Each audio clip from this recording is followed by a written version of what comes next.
Olá, é com grande alegria que estamos aqui para juntos refletirmos sobre o tema animismo, em especial, animismo na prática mediúnica.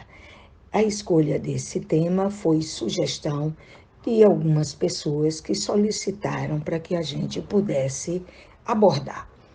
Então, comecemos visualizando o universo, a moradia universal de todas as mentes.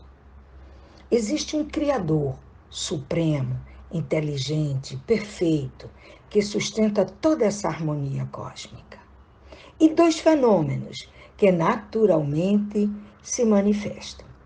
Um fenômeno de ordem material, que dá origem a todas as coisas do mundo material.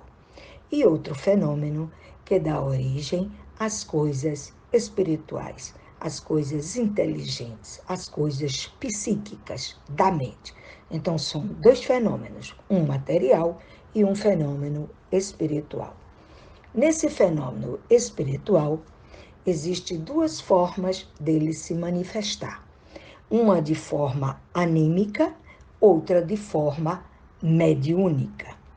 De forma mediúnica é quando o espírito, a alma, está revestido com o corpo físico, está na condição humana, consegue se comunicar com outra mente que esteja desencarnada, que não seja outro homem, que seja um espírito sem o revestimento material. Então, é a comunicação entre um ser psíquico encarnado na condição humana com um ser psíquico desencarnado. Esse é o fenômeno mediúnico. No fenômeno anímico, é aquela manifestação da própria alma que se manifesta. Essa alma encarnada se manifesta com os seus conteúdos, ela vem à tona. Essa manifestação anímica se apresenta em forma de ideias, sentimentos, emoções ou sensações, inclusive sensoriais. Essas formas de expressão revelam um conteúdo psíquico que essa alma encarnada possui e que está contida no seu inconsciente. Não faz parte da memória consciente, onde facilmente se pode acessar. Ela está contida, essas informações anímicas, no inconsciente, seja o inconsciente na camada superficial, mediana ou mais profunda, mas faz parte do inconsciente. Para que essa informação psíquica, inconsciente, se manifeste na encarnação atual, é preciso uma condição dessa alma estar em um estado de emancipação da alma, quer dizer, num nível de atenção mais baixo que o estado de vigília.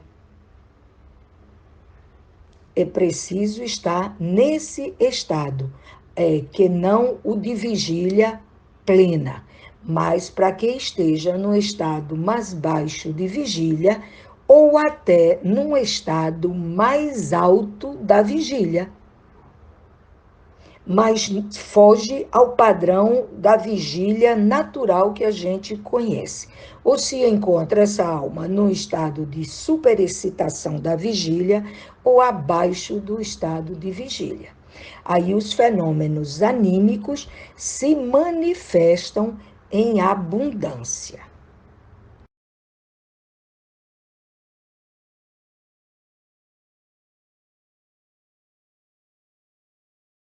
A origem dos conteúdos anímicos podem vir de encarnações anteriores. Essas informações, como lembramos acima, elas podem não vir tão claras, tão objetivas, com datas, com detalhes do que aconteceu em reencarnações anteriores. Ela pode vir com ideias vagas ou com bastante precisão, em forma de sentimentos, emoções, sensações. As formas são variadas para cada situação, pois tem situações que nos traz mais confortos, outras menos confortos em lidar com elas. Então, o mecanismo de defesa natural nosso envolve de uma certa penumbra até que tenhamos condições de trabalhar esses conteúdos internos doloridos. Existem conteúdos internos felizes, mas existem aqueles doloridos. Bom, então são informações de reencarnações anteriores. Elas não fazem parte do nosso consciente. O nosso consciente é essa realidade presente e atual em que vivemos, na condição humana. Outra origem desse conteúdo anímico é desde a preparação da encarnação na vida intrauterina, na primeira célula a se manifestar, na formação desse novo feto. E nós sabemos que células têm memória e que tende a reagir de forma automática, mecânica, aos estímulos que essa alma reconhece, algum estímulo, algum gatilho que dispara, né, um despertar, e reage diante das ideias, das emoções, das sensações, das formas que esse conteúdo anímico pode vir a exercer uma força, a impregnar, a imprimir a sua presença ali. Então, é muito importante na vida intrauterina um bem-estar emocional, não só da mãe, como do pai, de toda a família, de todo o ambiente em que se encontra aquela gestante, aquela alma que está reencarnando, para que possa ter uma vibração positiva, uma vibração positiva. Mas também uma outra forma desse conteúdo se originar é durante a própria encarnação atual. Durante a própria encarnação atual. Aí podemos imaginar como as experiências já são vividas na encarnação atual e elas fazem parte de um banco de memória inconsciente. O homem, esse espírito que somos, vivemos na vigília e fora da vigília. Consciente, que a gente chama, são as informações vividas durante a vigília. Essas a gente anexa, organiza na nossa mente de forma muito objetiva, clara. A gente sabe quando aconteceu, por que aconteceu, como foi que aconteceu. A gente tem riquezas de outras coisas.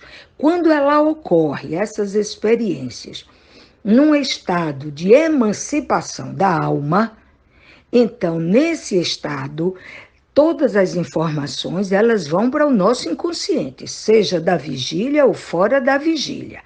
Elas vão para o nosso inconsciente. O da vigília vai para o inconsciente e para o consciente. Nas experiências vividas no estado de emancipação da alma, mesmo estando essa alma encarnada, as informações vão para o banco do inconsciente, pelo estado psíquico das vivências que foram realizadas, que não foram no estado de vigília, seja no estado superior, esse estado de êxtase, seja no estado inferior ao de vigília, que não quer dizer que não seja situações felizes, pode ser de situações felizes ou dolorosas. No estado de êxtase, as experiências são sempre felizes, sempre em convívio, em contato com mentes superiores. As que estão abaixo do estado de vigília, no estado de emancipação, nós podemos ter também experiências com seres superiores, mas também com seres medianos ou até abaixo e que pode provocar alguns desconfortos. Essas informações vão para o banco do inconsciente. Alguns flashes dessas vivências de emancipação da alma podem vir para o banco de memória consciente, alguns flashes.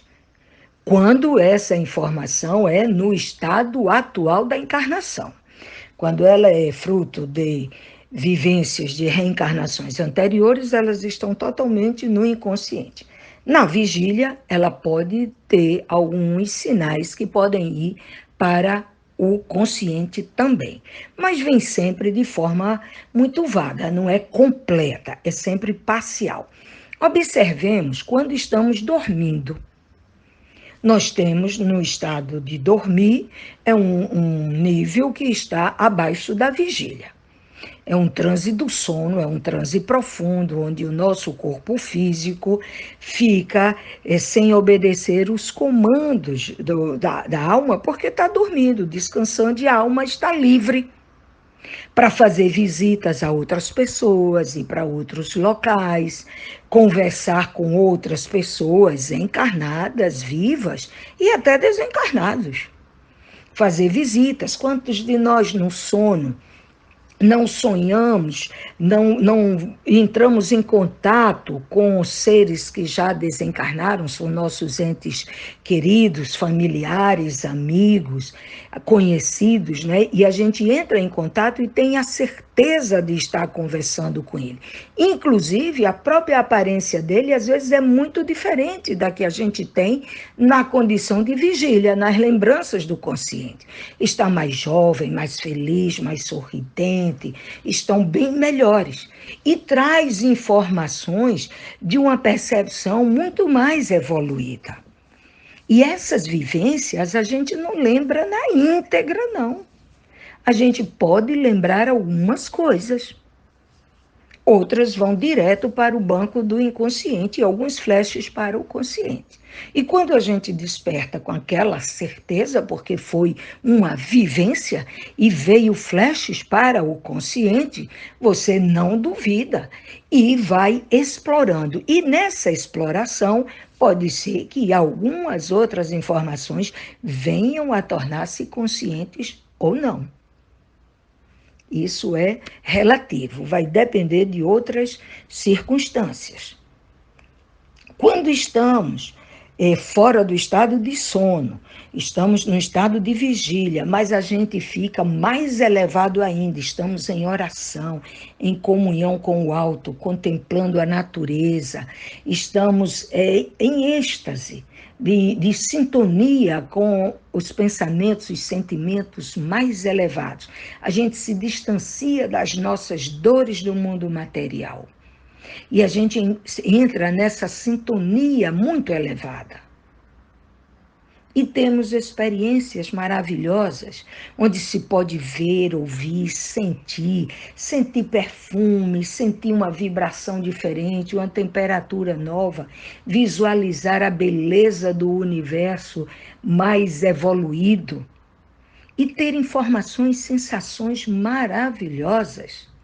Pessoas que têm a certeza de ter conversado com almas de grande elevação espiritual e o bem-estar que aquilo ficou em si.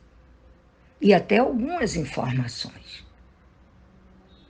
Então, no estado de reencarnação atual, também temos essas experiências no estado de emancipação da alma.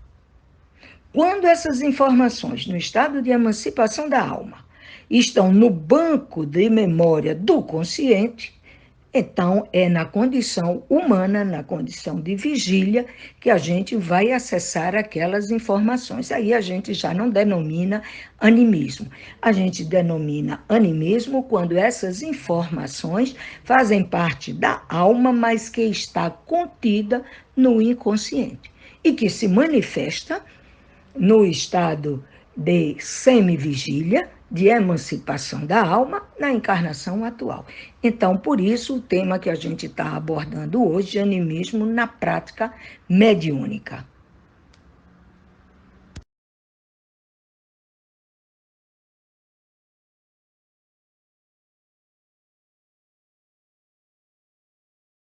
Dizemos animismo aos fenômenos metafísicos que tenham participação exclusiva da alma encarnada, que ocorrem no estado de transe de emancipação da alma.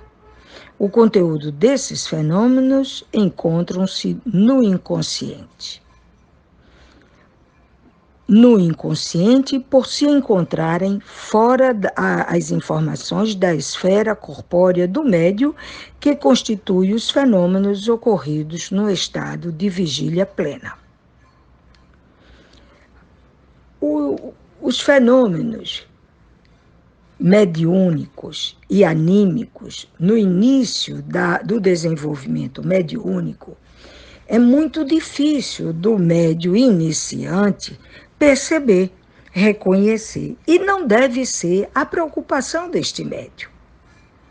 Mas ele, no desenvolvimento seu mediúnico, deve deixar fluir naturalmente as ideias, as sensações, as emoções, e confiando na equipe espiritual que o acompanha nos trabalhos na casa séria, bem como na equipe encarnada que está auxiliando.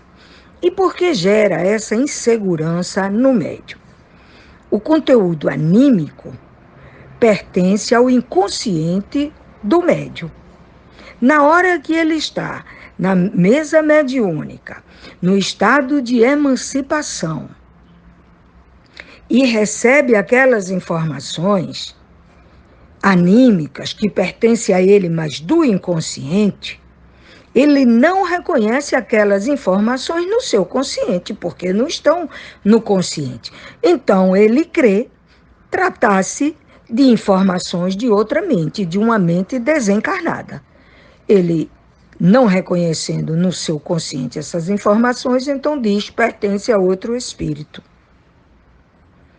E crê tratar-se de informação de outro espírito. Esse material é muito bom que venha à tona para que possa esse espírito, esse médium, ser trabalhado nas suas inquietações mais doloridas dessas informações, mas também pode ser informações muito nobres, muito felizes, de experiências felizes de reencarnações anteriores. Então, pode vir com conteúdo anímico de belas mensagens. Mas, normalmente, são de mensagens doloridas. Por quê? Porque as informações inconscientes, nobres, elevadas, elas não ficam contidas, limitadas no inconsciente. Elas vão gradualmente, nas várias encarnações, se tornando cada vez mais presente, mais consciente. E a pessoa vai promovendo o seu progresso espiritual.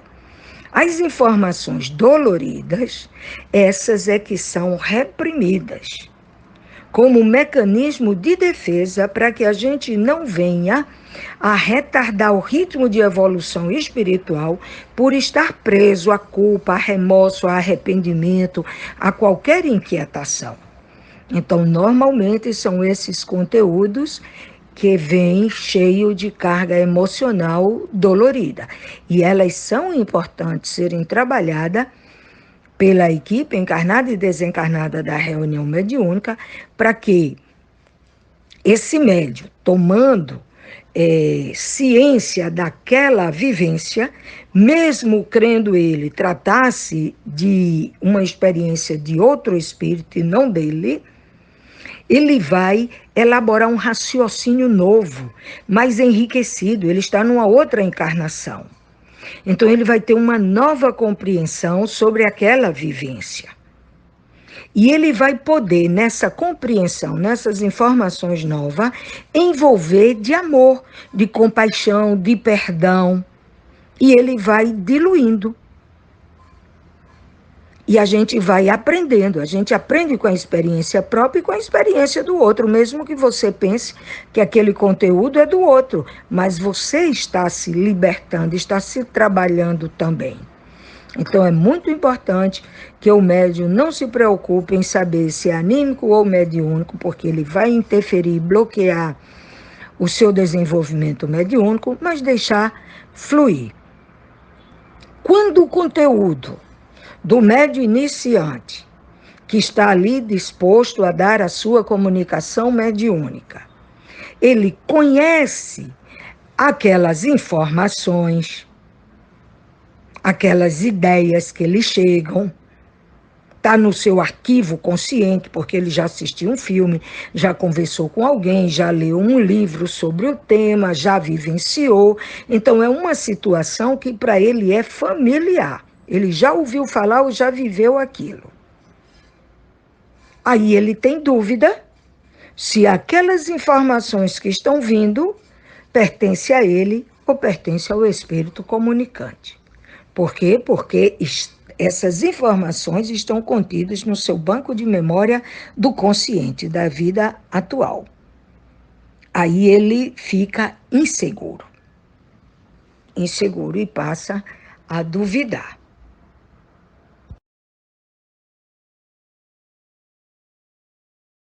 Animismo na prática mediúnica.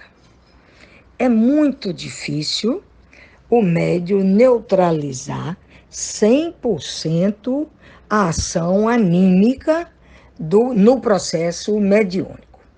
É muito difícil. Inclusive, há uma necessidade do processo anímico mediúnico juntos. O que precisa o médium aprender é saber a ação necessária, benéfica do animismo e aquela indevida, aquela que vai dificultar o processo mediúnico, propriamente dito. No início do desenvolvimento mediúnico, é bastante natural que 80% do conteúdo seja anímico e 20% mediúnico. Para que o médium possa ir se libertando dos seus traumas, tratar-se e curar.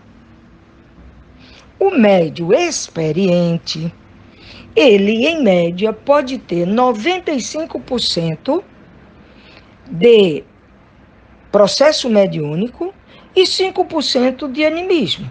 Mas existe sempre uma contribuição anímica. Em que consiste essa contribuição anímica?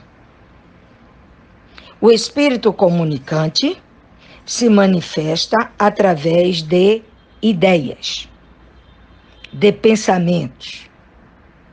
O médium precisa trabalhar as ideias do espírito comunicante, os pensamentos, bem como os sentimentos dele também, e interpretar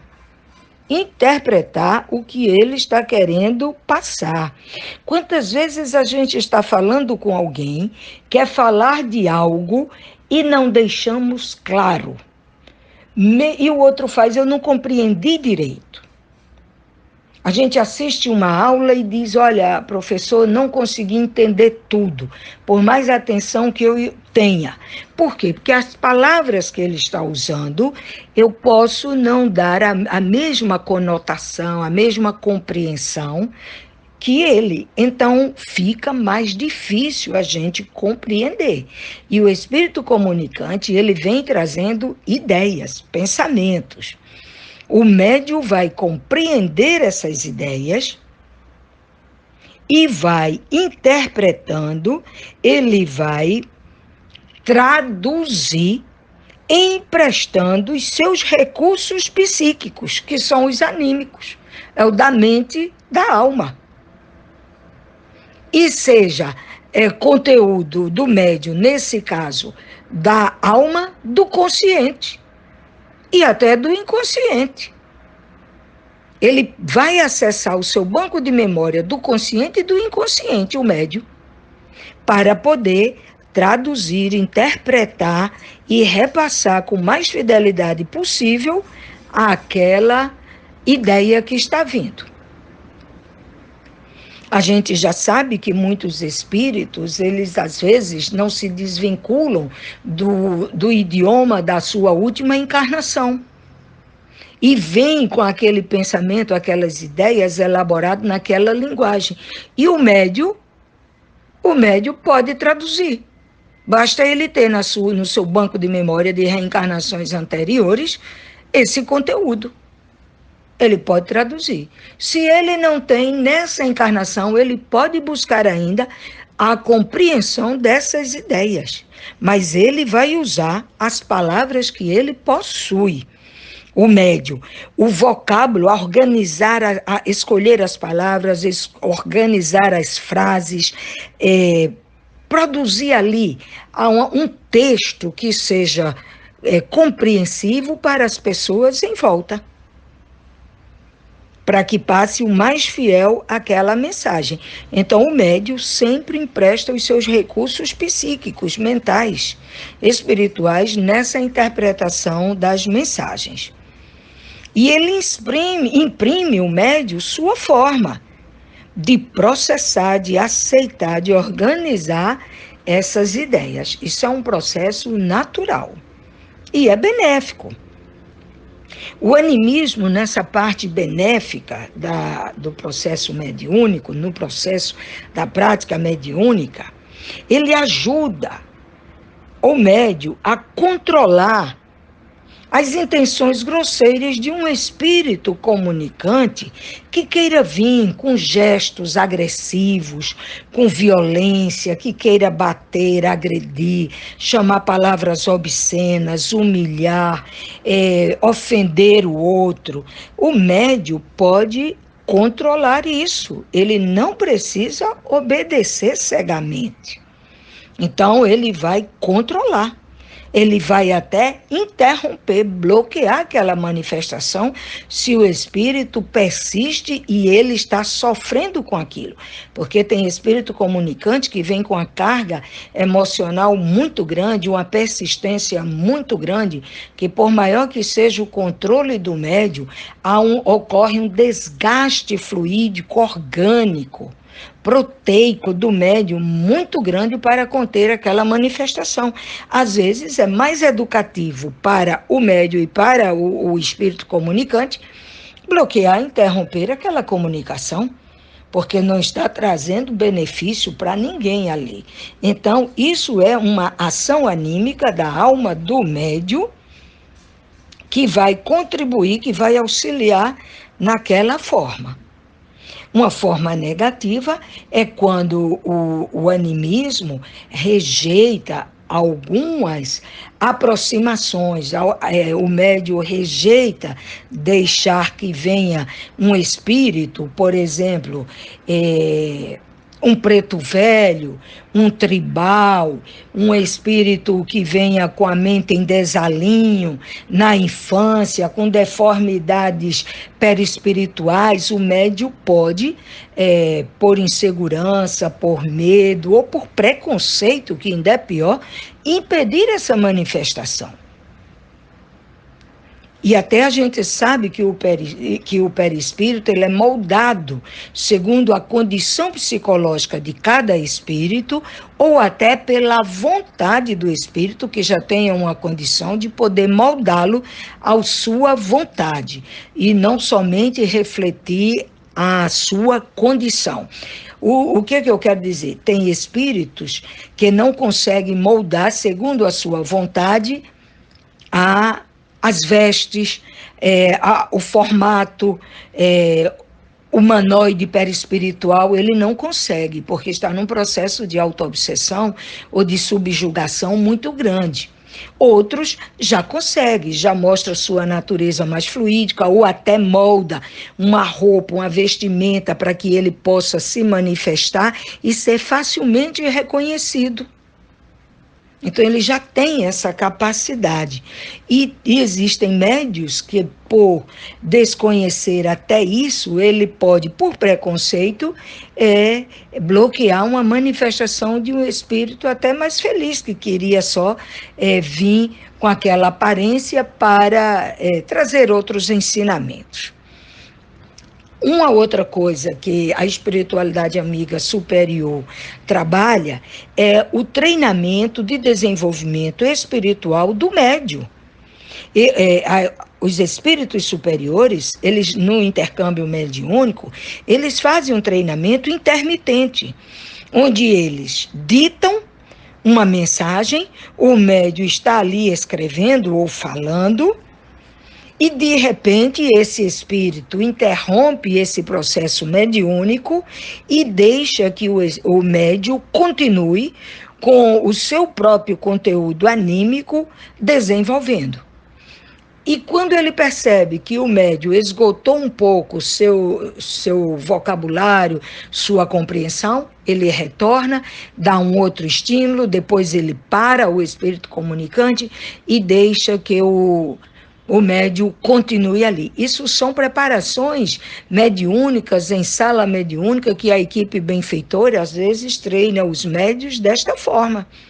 Noutras vezes, ainda em treinamento espiritual, a equipe espiritual pode sugerir um tema ao médium e deixar que esse médium desenvolva o tema por si só, com a sua contribuição anímica, para que ele possa desenvolver a confiança em si mesmo, acessar os seus recursos psíquicos e trazer a sua bagagem, porque compartilhar é sempre muito bom com os outros aquilo que a gente tem, seja de nossas experiências felizes ou menos felizes, desde que a intenção seja de contribuir com o esclarecimento do outro, e não de pessoas que ficam se lamentando repetidamente, presos àquela ideia, e por onde passa é só um rosário de dor.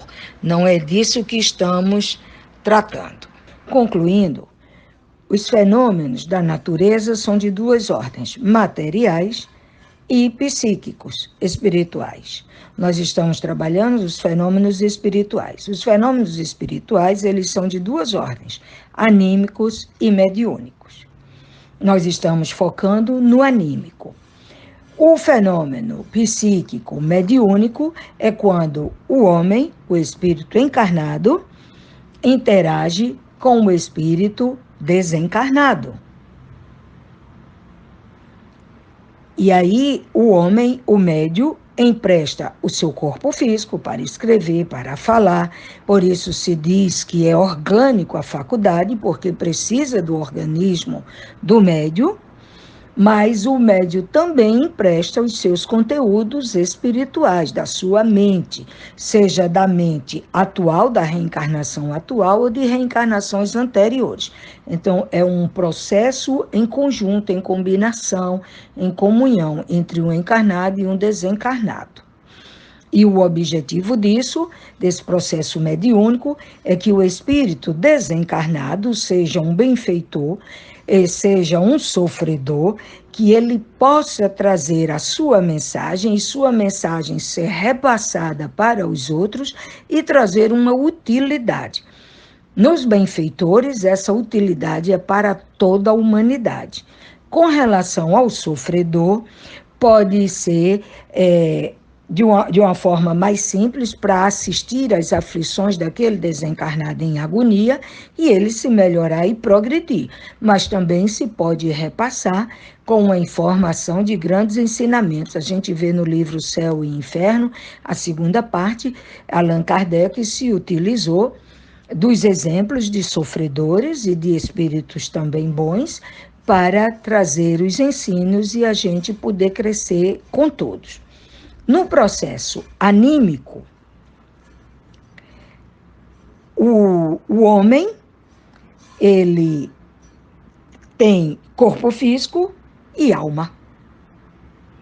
Então, os fenômenos humanos se utilizam do corpo físico e da alma. Os fenômenos anímicos, propriamente dito, é só o da alma daquele espírito encarnado, daquele homem. Então, são os fenômenos realizados pela alma, enquanto o seu corpo físico está estático, dormindo, repousando, está quieto. Mas a alma está em ação. Então, esses fenômenos anímicos, eles são variados. mas ocorrem sempre no estado de emancipação da alma. Quer dizer, o corpo físico está no estado de transe, de relaxamento, onde a alma possa, com tranquilidade, se afastar e ter uma experiência da alma, uma experiência anímica. Seja por esse corpo num estado de sono, onde está mais denso o seu relaxamento, ou num estado acima da vigília, que é o do êxtase, quando estamos em oração, em meditação, em contemplação à natureza, são condições onde o nosso corpo físico está parado, está em proteção e a alma se liberta para ter vivências. Então, alguns fenômenos ocorrem com muita naturalidade. Basta vocês pesquisarem fenômenos de emancipação da alma. Então, a gente encontra as experiências durante o sono, que são as lembranças através dos sonhos. Nem todos os sonhos são vivências espirituais, podem vir de conteúdos aprisionados no psicológico e não vivências novas, mas lembranças antigas. Visitas entre vivos a outros seres encarnados que a gente queira visitar, a telepatia, que é a transmissão mental, psíquica entre encarnados e encarnados.